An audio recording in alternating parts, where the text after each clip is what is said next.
What would you say are some common misconceptions that clients or borrowers have about mortgages and buying a home? Common misconceptions, I think I would suggest that it's probably all about affordability or all about the interest rates. If there's a 4% interest rate, because it might have a £5,000 arrangement fee attached to it, by the time you've got to the end of that fixed deal, it's way more expensive than the 5% interest rate that was sat 10 items down on the list. The things people might do in their day-to-day spending, how does all of that impact on the affordability? A lot of lenders now with AI models are typically looking at your bank statement, they're taking averages of the last 3 months, or they're using national statistics. But again, that's why we're here as brokers, because we take all of that sort of pain and anguish out, because we're looking at it and we know that you're comfortable with this lender and we've got great confidence in them being a good fit for you, as opposed to you going onto your Google and then you get thrown out the door of all of them.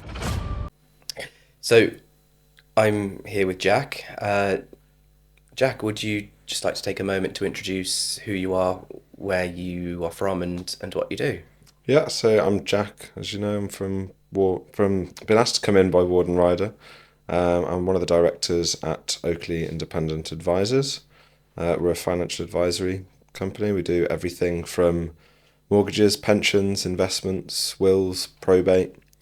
I've been there about 14 years or something now, from ground up, really. And obviously I just come in today to talk about some bits, all things mortgages. Mortgages, fantastic. So mortgage advisor, conveyancer, we've got a lot in common, I suppose. So in that case, do you mind if I ask a couple of questions about mortgages and how you're involved, and perhaps what lenders and borrowers think? Yeah, of course. So Far away. what would you say are some common misconceptions that clients or borrowers have about mortgages and buying a home? Common misconceptions, I think a lot of the time I would suggest that it's probably all about affordability or all about the interest rates. Interest rates are always sort of headlines when it comes to being on Martin Lewis, having a look on the BBC, whatever they're reporting on is always interest rates have spiked or interest rates have fallen. When you're looking at interest rates, the reason why sort of a broker exists is to help guide you through making sure that you're picking the best rate that's for you. If there's a 4% interest rate at the moment, it's pretty competitive. You might think, wow, what a great mortgage rate. But what you don't necessarily appreciate is it might have a £5,000 arrangement fee attached to it. And by the time you've got through, let's say that this particular interest rate is a fixed rate, by the time you've got to the end of that fixed deal, it's way more expensive than the 5% interest rate that was sat 10 items down on the list. And then, like I say, affordability. People commonly will go on to, again, Google affordability calculator, and they'll put what their gross salaries are or what their perceived earnings, I'll say as self-employed people often have got no idea what they earn. They'll put that in, it'll come up with a number and they'll assume that's right. So those are I'd say the two common sort of misconceptions on the importance of that being, that's what mortgages are, or that's the main things to be looking at. So on the point about affordability, why doesn't just putting in I earn 60k work? What's behind that for Yeah, why so I need to understand more? we'll have to split it out into two separate groups of people. You've got the employed and then you've got the self-employed. The most common misconceptions from employed people, unless they're employed quite simply, they're there doing 37.5 hours a week with an hour's lunch break Monday to Friday. NHS being the most complicated one of the lot. Teachers can also be very complicated. Rail workers. All of those guys will have overtime, weekend work. They might have holiday entitlement that they've taken. And you look at some of these pay slips and they're split into 5 different categories. And just because on average over the course of a year you might earn 60 grand, lenders will have different criterias. So whilst there might be a lender that will take all of that income into consideration at 100%, it might not be the top lender that we're looking at. So if you've gone on to Google and put your 60 grand in and it's given you that, I don't know, 280 to 300 grand worth of affordability, that specific lender might only take 50% of overtime. They might only take the overtime if it's consistent over the last 3 pay slips. So if someone's been on holiday, they might not have got overtime on every pay slip. Yeah, so it's your 60 grand might not be 60 grand. So that's the employed. Easy enough, I think, to understand. Hopefully, yeah. And then the self-employed, the biggest problem that you have with self-employed people is typically they think they're employed because they're limited company directors, a lot of them. Yeah. And you've got lots of different ways to be self-employed. You've got sole traders, you've got limited company directors, Yeah. you've got partnerships. Yeah. And all of this income can be structured very differently, dependent typically on what accountant's advice that you're taking. So we'll take limited company directors as an example. Yes, I suppose I could pay myself a normal salary plus I could take from the company for dividends. Yeah, exactly that. Yeah. So typically a self-employed person will come in and go, Jack, I earn 100 grand a year easy. Yeah. Yeah. But really, once you've spoken to the accountant, it's £12,500 salary and then dividend up to the tax limit. And everything else has been cleverly accounted for to take off as expenditures like cars and things like that to bring down their tax bill, so that their actual earnings is less than what they think it is or more than what they think it is. There's other ways that people calculate affordability as well. You're right. As far as some of us are quite frugal. I've got a client in Droitwich that I could think about that I worked with once who had met a new partner and all of a sudden they wanted to go live in £1 million house. And before then they were living in a 2-up, 2-down Victorian terrace, driving a 20-year-old Mercedes. However, he was running a very successful company. He just didn't take any of the money out of it. So whilst he was only earning, I think, 20,000 on his self-employed tax returns, he had 600,000 in net profits within his business. Right. So we were able to use the net profits in the business with certain lenders that fit criteria to use the 600,000 because he always had the ability to pay himself the 600,000 in profits as long as he was comfortable with the tax implications.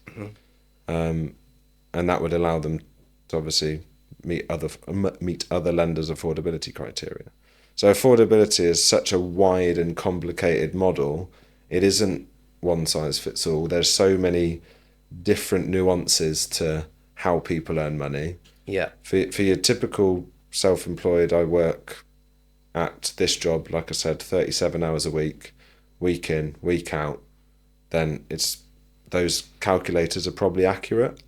Yeah. As soon as you've got complication, it goes a bit. So haywire.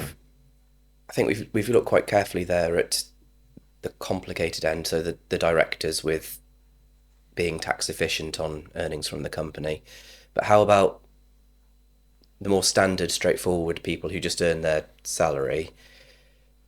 But what do lenders look at as to how they're spending their money? So how are things like their gas and electric looked at, or a mobile phone contract, car finance, the things people might do in their day-to-day spending? How does all of that impact on the affordability? Yeah, so whenever we're assessing anybody's income, we like to be as prepared as possible.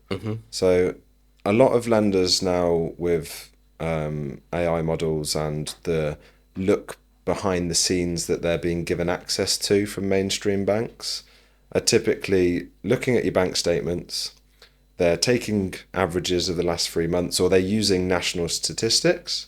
So national statistics example would be, I'm telling the bank that I'm spending £20 a month on my gas and electric. It's probably an unreasonable amount of money unless you've got something like solar or eco going on that you tell the lender about. The national statistic average might be 100. So they would automatically increase to the 100.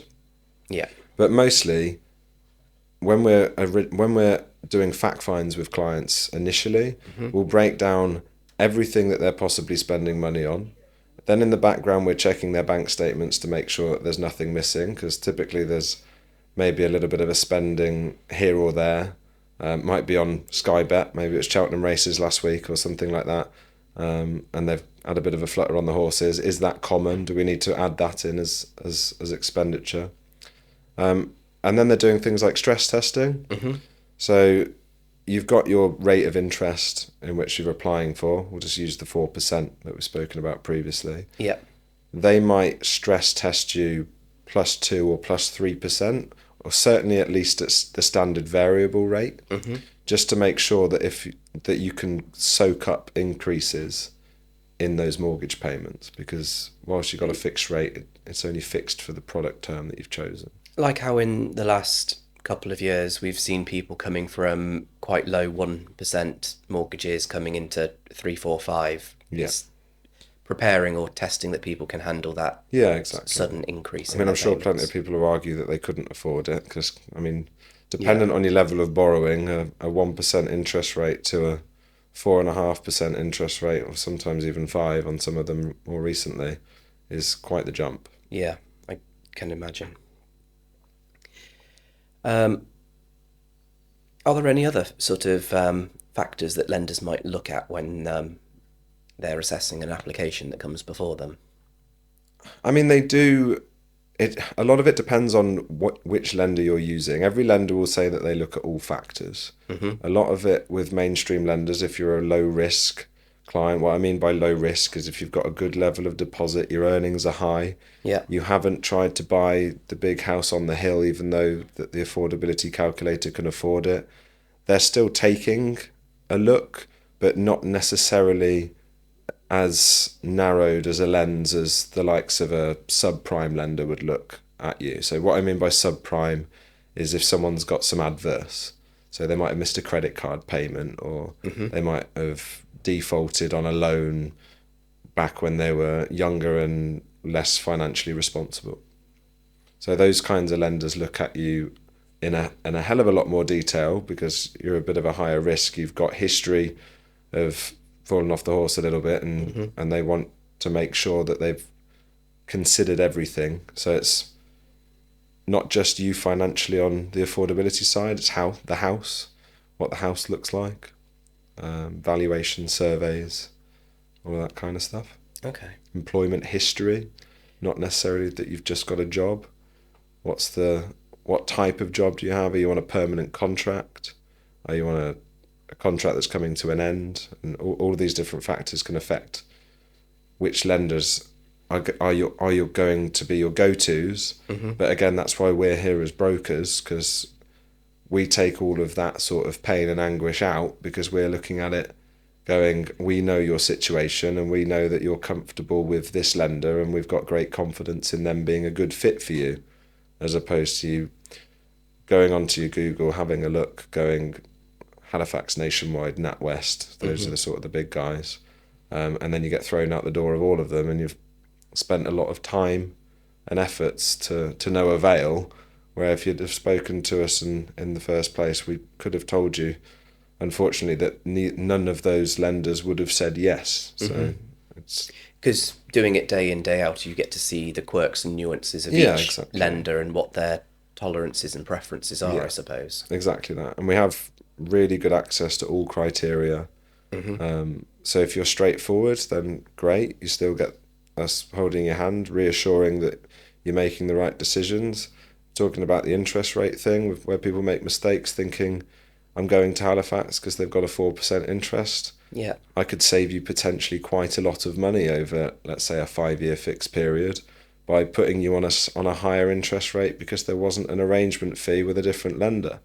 So just out of curiosity, if me or anyone watching this video came to you and said, I found this deal with Halifax, what examples maybe you've seen before where you've saved people money by putting them with, say, Nationwide or HSBC? What kind of saving could someone make? I mean, I've seen high savings. Struggling to think of an example. What I will say in that respect, we're a whole of market mortgage broker. Sometimes the client can get it right. Yeah, they've gone off and they've had a look on the websites and they've found that it's a good deal. The reason why to still come to us and use us is because we're there for reassurance the whole way, Yeah. not just, is this the best interest rate? Yeah. And that's a good point because your job doesn't just stop when you've put an application in and got a formal mortgage offer. You don't just say, right, job done, hands washed. You stay in contact, don't you? Yeah, You speak to solicitors, correct. insurance. Could you just talk me through a little bit what you do Yeah. once you've got the offer? So brokers are being like forced their hand a little bit to do their job a little bit more than they'd done previously because like you were talking earlier about interest rates being low. We had a good time period where there were just really good 5-year fixed deals around at 1.5%, and it was very easy to not go back and research the market. When we're doing mortgage applications now, once we get the mortgage offer, obviously that's a great step. You've had confirmation. We've done all the prep work. You've been in. It's been quite a lengthy or a short process, dependent on what's gone on. But then it's important to make sure that you're still in the loop the whole way. Yeah. So we'll speak to your estate agent. We'll speak to your solicitor. We'll find out where we are in the process. But also, more importantly, we're in volatile times. Interest rates are going up and down. What we'll make sure that we do right up until we're speaking to the likes of yourself, the conveyancers that have decided that you're talking exchange and completion rate dates, we can potentially submit for new lower rates. So your offer isn't always the final offer. Yeah. So let's say they drop from 4% to 3.99. So only 0.01. Yeah.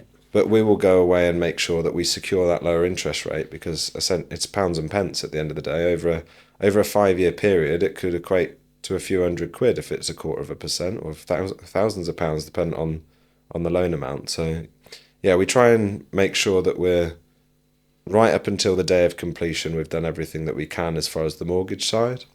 We'll also ask for the opportunity to talk about insurance. Insurance, obviously from your side, not obviously to everybody else necessarily, you need buildings. Yeah. It's a legal requirement. Other than that, you're not required to take any insurance. It's made very clear on all forms everywhere that you don't need it.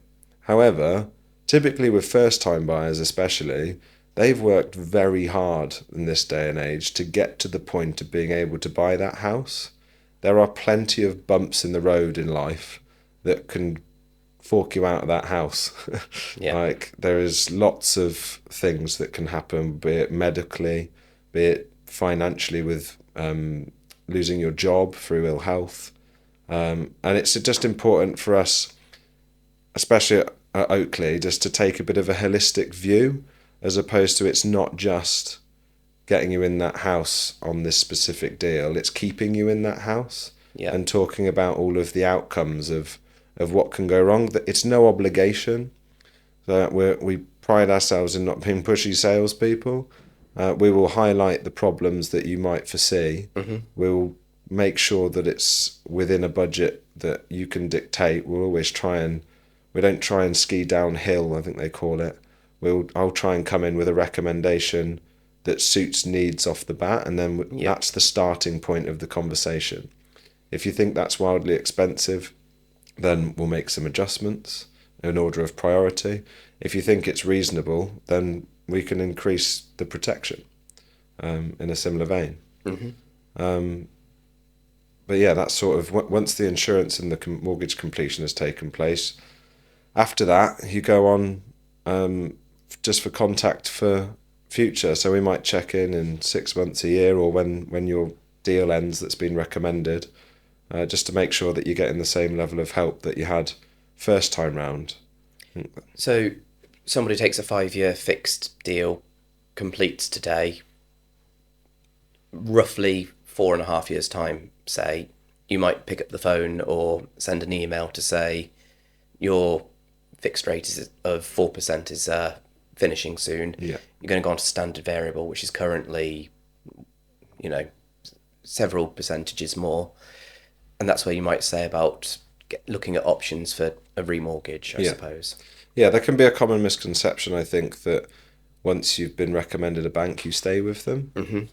There is, in more recent years, better, it's become better value and easier to stay with your existing provider, mainly because they don't do affordability checks in the same way that moving to a new provider does. Right. But I find it always important to check. We never do our job by halves. Mm-hmm. If someone's deal is coming to an end and I've contacted them and they're happy to deal with us, we will always do whole of market research Yeah. to make sure that the client understands what the cost difference is. Now, me personally, if I was saving 500 quid over a 5-year period to move lenders rather than stay with my existing, I'd probably stay with my existing, because you've got to go through a solicitor process, you've got to go through full affordability checks on your income. It is more of a process, Mm-hmm. but people's values are different. If it is about saving the pounds and pence right down to the last dime, if it saves £50 over the 5 years and you're happy to do the move, as long as you're happy to do the work, we'll do it. It Okay. is technically the best advice to move you if that client is focused on saving every last cent. So it comes down to, is the work involved for me as the person with the mortgage worth the value of the saving? Yeah, exactly. And that could just be a time element. Mm. The process on a rate switch is a lot more abbreviated. We're still having the same in-depth conversation. If you were my client, we're still having an in-depth conversation about where you are, what you do now, what your job is. Have you had any children? Have you got any aspirations to move places? So even though there might be a rate switch as opposed to a full remortgage because of the value that you see, Mm-hmm. you're still getting the appropriate advice on the suite of products that that lender's offering. And a lot of people I don't want to say cut out the broker at that stage, but they get written to by their provider. If I haven't beaten the provider to it, which is a reason why we get in touch so much time in advance, 6 months in advance, Mm-hmm. is because clients can make a similar mistake or misconception that they did first time round, and we're there to ask the pressing questions that you don't get by clicking on your app and looking at that interest rate being the cheapest one on the list. We can go into it in a bit more detail. Talk if you're thinking of moving, for example, but haven't decided yet, then you might want to pick a rate that doesn't have early repayment charges. That might be a tracker interest rate. A lot of people are scared of tracker interest rates because they move. But if they selected another 5-year fix, and then the house that they find that they want to buy, the lender that they're currently with doesn't like it. Because it's located close to a pub or Yeah, a exactly. It could have cost them petrol thousands station. of pounds in Yeah. early repayment charges because they've fallen in love with the house that's close to the pub or the petrol station, and they'll do whatever they need to. Mm-hmm. And that could have been avoided by having a chat with someone to explain the offerings. It doesn't happen enough with the mainstream banks because you do have really easy access, and they highlight how quick and easy it is. Because I have clients talking to me about it, just saying, why would I use you when I can nip onto the app and go and have a look? And countless times I have conversations and they go, well, I'm glad I had a chat with you in the finish because I wouldn't have picked that one. Mm. Yeah, so it's important to have the conversations. Yep. And I've got another question for you. Maybe a little bit controversial, I don't know. If you delve deep enough into the internet, you'll find that there's some money experts that claim that buying a house is actually a bad financial decision. What would you say to that? I think potentially that opinion is too closed without all of the information. Mm-hmm. I think purchasing or not investing in a house is very subjective to position.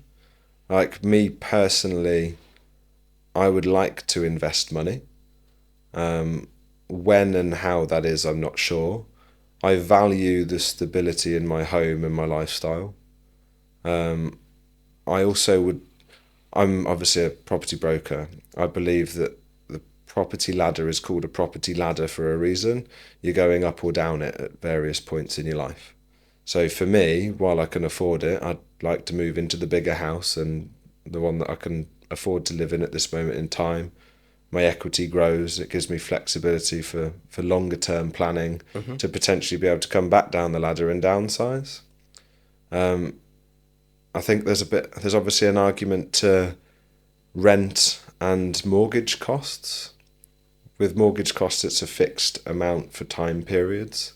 Rent can be a little bit more flexible. I know there's a lot of change that's come into the rental market to try and protect tenants a little bit more than they have done previously from interest rate rises. But I couldn't be on the side of property blanket being the wrong thing to do. It wouldn't sit right with me as a mortgage broker. But I mean, I can see one side of the argument would stick out to me, where somebody wanted to take a risk on themselves to invest their money in a passion or a business that needed startup funds. And instead of investing that money that they're using to buy their house in starting a business that's got great potential of success, then maybe on that vein I can kind of get on board. Special circumstances, but I can't see a property over the long term being a bad investment from if it's something that you want for yourself, for your family, for your lifestyle. It, to me, gives me a level of protection that this is my security, this is where I want to be.